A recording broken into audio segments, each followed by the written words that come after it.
प्रश्न आ गया।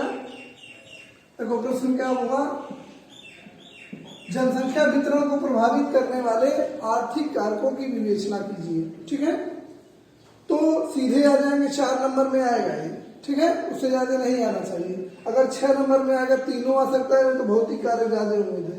तो अभी देखो 4 नंबर में क्या प्रश्न आया, जनसंख्या वितरण को प्रभावित करने वाले आर्थिक कारकों की विवेचना कीजिए। ठीक है, अब देखो आर्थिक कारक का मतलब क्या होता है, अर्थ से संबंधित है कि नहीं, अर्थ का मतलब धन से। तो पहले हेडिंग डालेंगे जनसंख्या वितरण को, पहले डालेंगे जनसंख्या वितरण को विभिन्न कारकों द्वारा प्रभावित किया जाता है, जिसमें आर्थिक कारक एक महत्वपूर्ण कारक है। समझ में आया?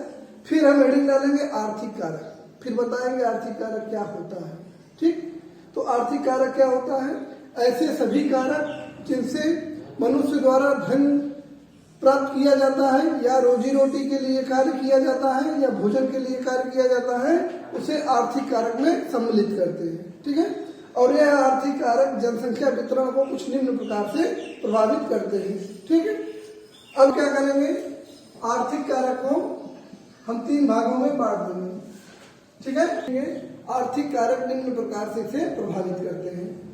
तो ऐसे 3 बना देंगे कि मतलब खनिज कैसे प्रभावित करता है, नगरीकरण कैसे प्रभावित करता है, और औद्योगिकरण कैसे प्रभावित करता है। और तीनों का एक एक नगर का उदाहरण बता देंगे जिससे जनसंख्या प्रभावित हुई है। पहला खनिज वाले का उदाहरण हो जाएगा कैलिफोर्निया, कहाँ पे है, यूएसए में। ठीक है, और ये दोनों तो भारत में है। नगरीकरण कैसे प्रभावित कर रहा है, जैसे भारत का सबसे पहला विकसित नगर चंडीगढ़ है, तो चंडीगढ़ जब बस गया तब लोग गए, इसलिए नगरीकरण की वजह से जनसंख्या प्रभावित हुई। औद्योगिकरण, ठीक है, उद्योग लगने के बाद वहां पहुंचे तो जमशेदपुर। ठीक है, ये वाला चित्र बनाने के बाद अब हम हेडिंग डालेंगे 1 नंबर का खनिज। अब खनिज के बारे में लिखेंगे। ठीक है,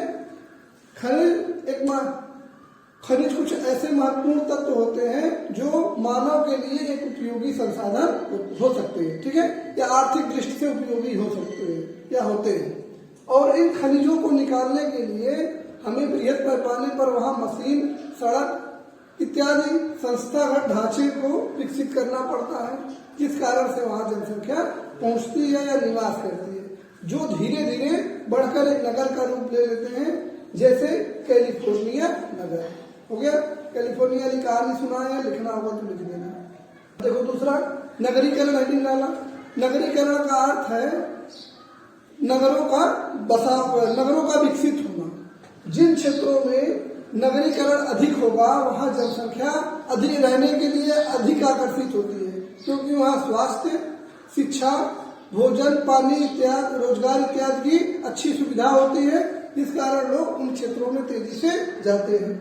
जैसे भारत में चंडीगढ़ नगर, इसका थोड़ा उदाहरण दे देना कि चंडीगढ़ नगर सर्वप्रथम भारत में विकसित किया गया, जहाँ आसपास की जनसंख्या तेजी से पहुंची, और आज चंडीगढ़ भारत का एक बृहद नगर है।